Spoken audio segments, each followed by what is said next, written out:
Hola, ¿qué tal?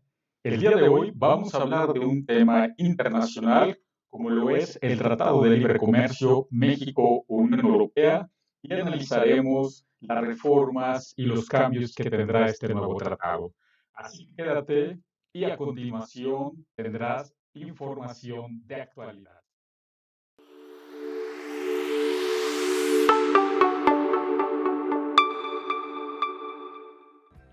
Soy Guillermo Cambero Quesada y bienvenidos a un programa más de nuestro canal de YouTube, en el cual hablaremos sobre el Tratado de Libre Comercio con la Unión Europea. Y el día de hoy nos acompaña un especialista en esta área, quien es asesor de empresas y también catedrático en diversas universidades.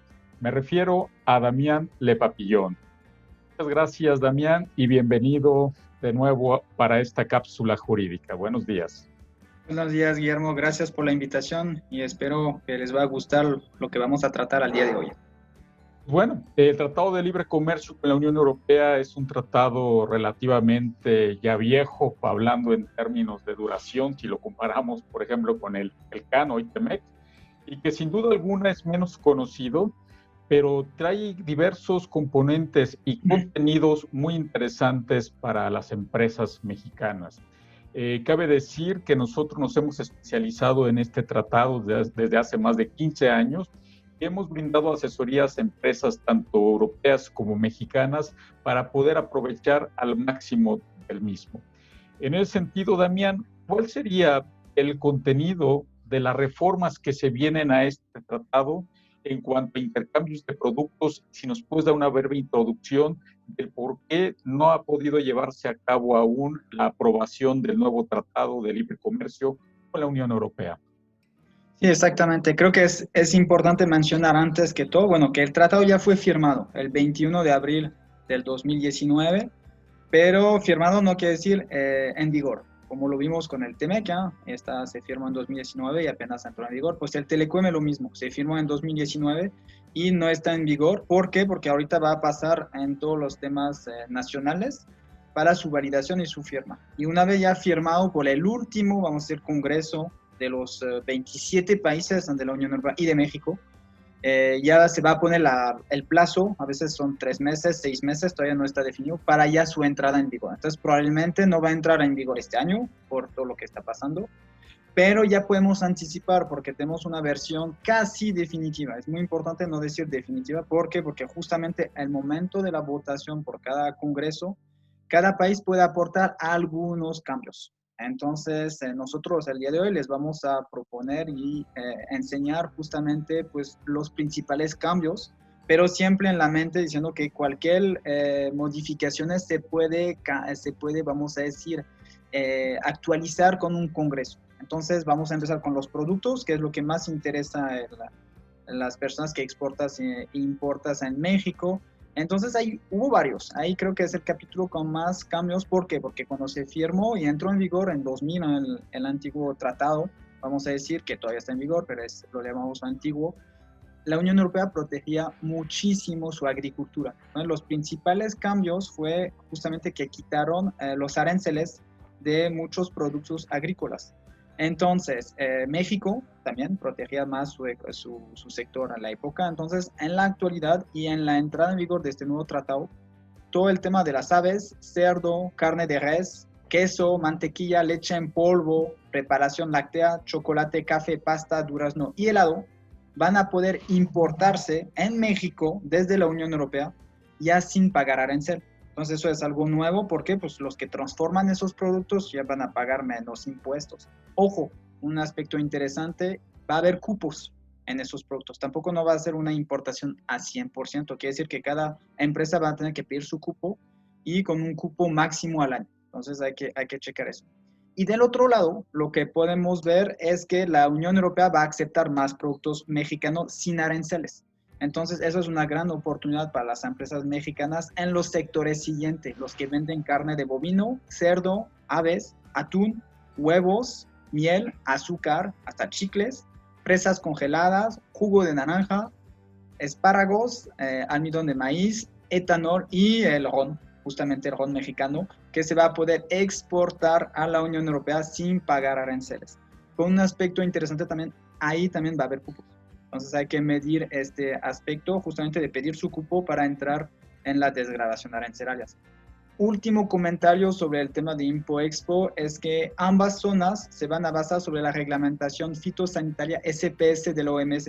Entonces es algo nuevo plasmado en el tratado, supuestamente por la certificación de los productos alimentarios. Entonces, pues eso es el primer aspecto que les quería trabajar o presentar. Pero, Guillermo, hay mucho más. Me imagino que en el tema de contratación públicas hubo algunos cambios, ¿no? Y, por supuesto, la contratación pública ha sido una de las novedades de esta nueva modernización que se da a este Tratado de Libre Comercio. Y evidentemente la gran novedad es que México por primera vez abre la posibilidad de la contratación pública a empresas no nacionales o a empresas europeas. ¿Esto qué significa? Que todo el conjunto de empresas que conforman el espacio de la Unión Europea, después de esta modernización, podrán ser susceptibles de participar en cualquier contratación y llevarse a cabo una licitación pública o un concurso de licitación que el gobierno mexicano esté requiriendo para bienes y servicios. Esto abre la posibilidad de que el gobierno mexicano pueda tener mayor margen de conseguir productos y servicios a buenos precios, pero a la inversa también, las empresas mexicanas podrán participar, hoy lo pueden hacer, pero el mecanismo es un poco complejo. Con esta nueva modernización, las empresas mexicanas podrán participar de una manera más sencilla en licitaciones públicas llamadas por cualquier gobierno en la Unión Europea. Y esto pues, se integra dentro de esta nueva lógica del Tratado de Libre Comercio. En ese sentido, Damián, pues también algunos de los cambios es las denominaciones de origen. ¿Qué novedades se vienen al respecto de esta materia? Sí, es un aspecto muy interesante porque en esta nueva versión del tratado se va a integrar 340 productos. De momento, ahí sí se puede agregar algunos de lo que comentaba al inicio, según las voluntades de los países. 340 productos entonces alimenticios o vinos que van a tener una protección de denominación geográfica. Les voy a nombrar unos. Ahí sí hay muchísimo más de la Unión Europea por parte de México. Bueno, quizás por el desequilibrio también de los países. De un lado son 27, pues del otro lado es solo México. Entonces, uno de los productos que van a entrar es el champán, o la champaña, el jamón de Parma, el vinagre de Modena, el vino de Jerez, el queso Comte de Francia, la carne de Nürnberger de Alemania, las frutas de Elias de Grecia y el queso Quejo de Portugal. ¿Eso qué quiere decir? Que si antes a empresas mexicanas podían usar el nombre sin tener tanto problema, vamos a decir, y castigo por el mismo gobierno mexicano, porque pues no había reconocimiento de esas denominaciones geográficas, a partir de su entrada en vigor, las empresas mexicanas ya no van a poder usar justamente esta denominación sin provenir de la zona geográfica. Entonces va a ser una protección extra para las empresas de la Unión Europea en México y de las empresas mexicanas en la Unión Europea. Entonces creo que es un aspecto bastante interesante y a tomar en cuenta. Pues de este aspecto es todo, pero en competencia económica, Guillermo, ¿hubo algunos cambios con el nuevo tratado? Efectivamente, porque ambos, o el bloque económico europeo y México, acuerdan respetar los principios básicos de la competencia económica y evitar prácticas anticompetitivas.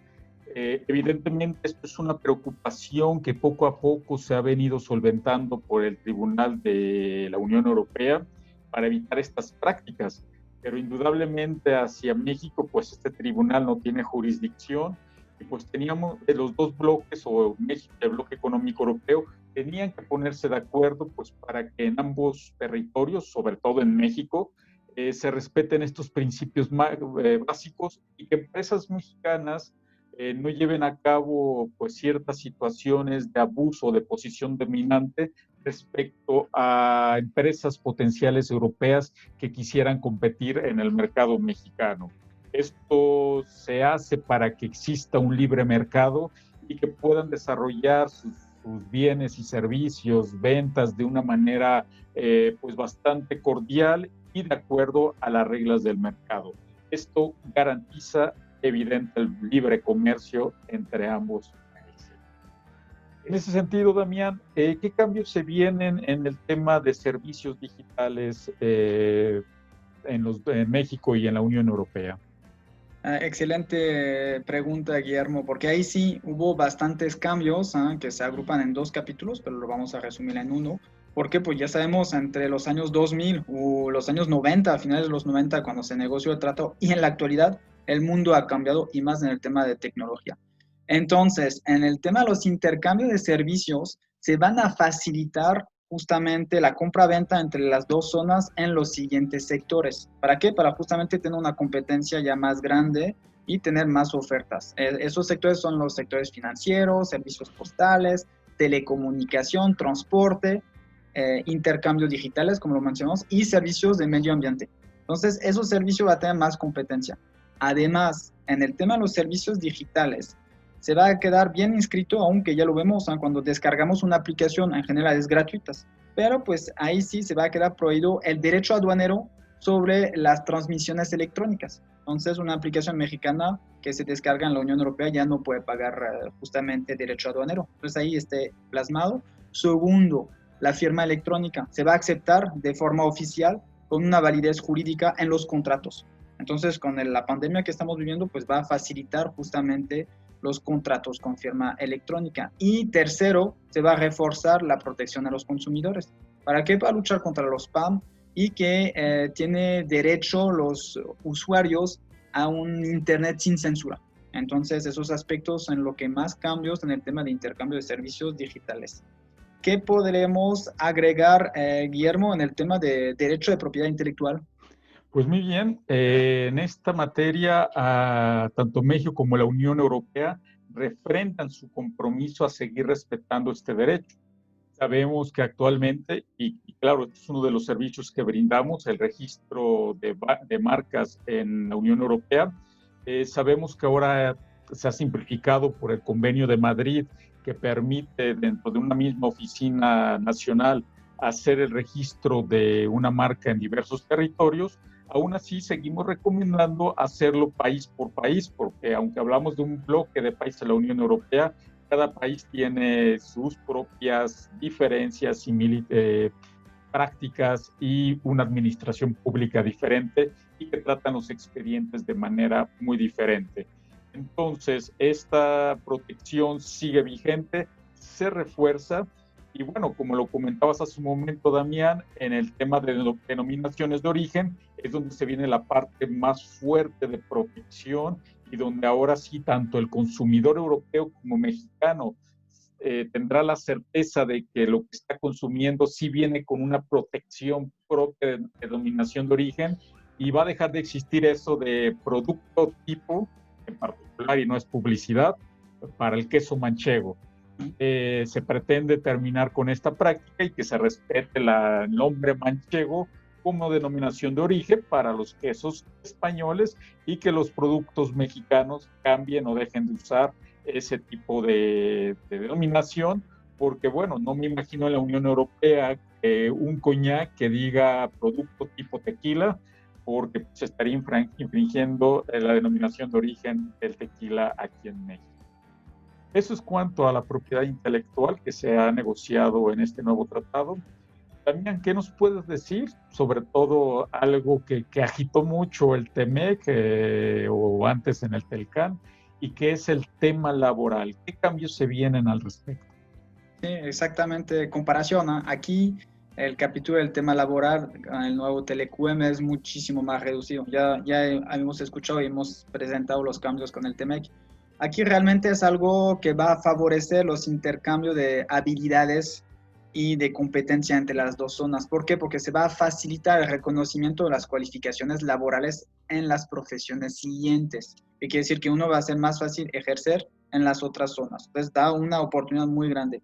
Esas vamos a decir, cuatro giros laborales son contadores, arquitectos, abogados, que podría interesar a unas personas aquí, y ingenieros. Entonces ahí se va a dar una facilidad para intervenir los mexicanos en la Unión Europea y los europeos en México. Y creo que eso es bueno y sano. Entonces no regula, no limita, al contrario, favorece el tema laboral con este nuevo tratado. Entonces, por eso un capítulo pequeño. Pero seguimos, Guillermo, creo que hay un capítulo donde hubo bastante cambios, lo que llamamos transparencia y buenas prácticas regulatorias. ¿Qué nos puedes decir sobre eso? Sí, claro, sobre todo que era una de las preocupaciones muy grandes por parte de la Unión Europea y los gobiernos nacionales.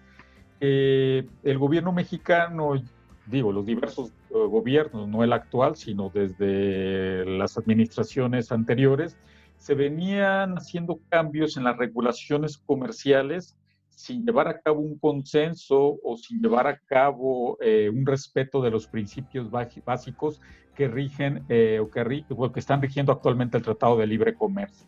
Entonces, en ese sentido, se plantea un cambio muy grande en tema de transparencia, en donde se prevé que exista un sistema de información compartido entre México y la Unión Europea para ir monitoreando cualquier cambio que se dé por parte del gobierno mexicano, pero también por parte de los gobiernos nacionales europeos y que se vean reflejados en un solo sistema en la Unión Europea.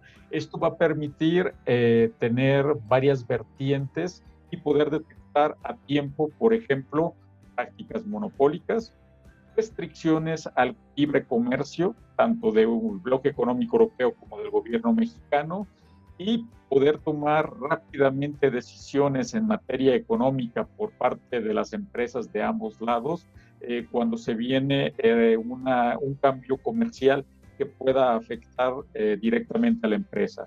¿Qué restricciones o qué prácticas regulatorias se pueden dar? Infinidad. Medio ambiente, fiscal, tema laboral, pueden ser lo que son regulaciones internas para las empresas o compliance. Entonces, todo esto puede tener una afectación para el libre comercio y pues fue necesario que la Unión Europea y México pudieran tener un acuerdo mutuo y no dar sorpresas como se vinieron dando en los gobiernos pasados. Pues esto serían cuestiones de buenas prácticas y transparencia. Damián, ¿qué nos puedes decir de inversiones y resoluciones de controversias? Un capítulo esencial y muy importante, aunque va un poco en contradicción con lo que está pasando en México, en el tema de energía, en el tema de los aeropuertos, todo eso, pero bueno, no vamos a entrar en tema político interno. Lo que sí puedo decir es que hubo cambios justamente cuando una empresa quiere demandar a un Estado. Antes el sistema se llama RDIE. Ahorita va a ser un poco más sencillo y un poco más transparente, vamos a decir, porque primero, 3 puntos, se hará con jueces independientes, la solución de controversia en caso de un problema de inversión, un problema de Estado a empresa, y que tendrán que respetar un código de ética, esos jueces, no es muy importante. Segundo punto, las audiencias serán públicas, entonces va a evitar esas audiencias privadas donde nadie sabía lo que está diciendo, pasando. Y todos los documentos, que ese es el tercer punto, serán públicos en línea. Entonces también más transparencia en eso. Lo que sí les puedo comentar es que todavía los estados, entonces la Unión Europea y sus 27 miembros y México, se deben definir bien y delimitar hasta qué nivel y qué, vamos a decir, se podría un inversor demanda al Estado. Ahí no está bien delimitado el campo, vamos a decir, es lo que tiene que negociar en los futuros meses, esta delimitación, para evitar que abusos también, por ejemplo, una crisis que cualquier empresa demanda al Estado para indemnización, entonces los Estados deben delimitar el campo de aplicación de esa solución de controversia, para evitar, porque ya sabemos que muchas empresas pueden abusar de esos conflictos para ganar dinero. Entonces eso, pero es un tema muy interesante y el último tema de mi intervención de hoy. Tú, Guillermo, creo que te queda un aspecto que es muy importante, el tema de anticorrupción. ¿Qué nos puedes decir sobre eso?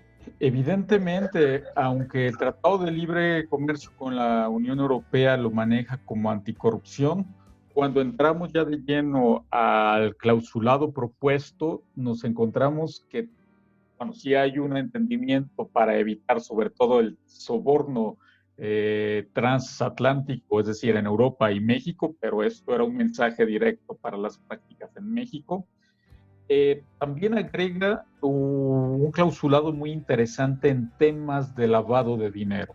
Claro, ya en México ya hay una legislación bastante densa al respecto, pero la Unión Europea junto con México reafirman la transparencia que debe de existir en las finanzas de las empresas y de la activación de controles que debe de haber para detectar todo aquel dinero que pueda entrar y salir tanto del espacio europeo como en México, lo que implica mayor controles de auditoría, lo que implica mayor controles de trazabilidad del dinero, y pues donde la Unión Europea y México se comprometen a combatir pues este gran problema que México pues está muy impregnada en las prácticas comerciales y que sin duda alguna con este fortalecimiento pues las empresas que en cierto momento, las empresas mexicanas que quieren hacer negocios con Europa, que no están, por así decirlo, limpias, podrían verse en serios problemas e inclusive ser perseguidas en justicia. Entonces, este nuevo tratado en verdad tiene muchas implicaciones y pues Damián, no sé si quieras darnos alguna conclusión final al respecto. Pues sí, un aspecto interesante, este trato va a permitir impulsar a las empresas mexicanas a diversificar su fuente de compra, vamos a decir, y de venta, porque pues es bueno no depender solo del vecino del norte, como se dice. El aspecto es cuándo va a entrar en vigor. Hasta el final del año, pues ya no sabemos que no se va a firmar nada en los congresos. ¿Por qué? Porque pues, primero hay la crisis económica que nos viene encima, la crisis sanitaria, la salida del Reino Unido, porque ahí veo en tu imagen del fondo que ahí aparece la bandera del Reino Unido.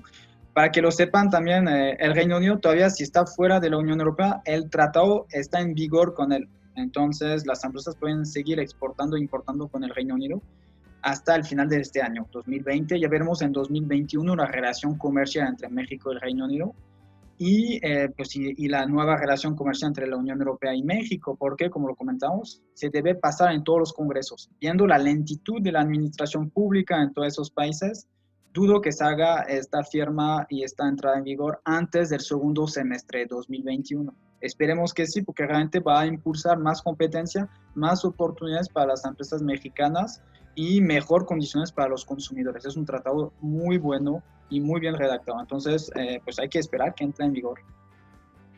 Muy bien, gracias Damián. Y pues aquí llegamos al final de esta cápsula informativa. Les recordamos que somos especialistas en el mercado de la Unión Europea y para todos aquellos que quieran o requieran información adicional sobre este tratado, no duden en escribirnos aquí en la parte baja del video todas sus dudas y preguntas y también en nuestra página cenmexico.com donde pueden encontrar información relacionada a este mercado y en nuestras redes sociales. Muchas gracias, Damián, y hasta pronto. Gracias, Guillermo. Bye. Nos vemos, bye.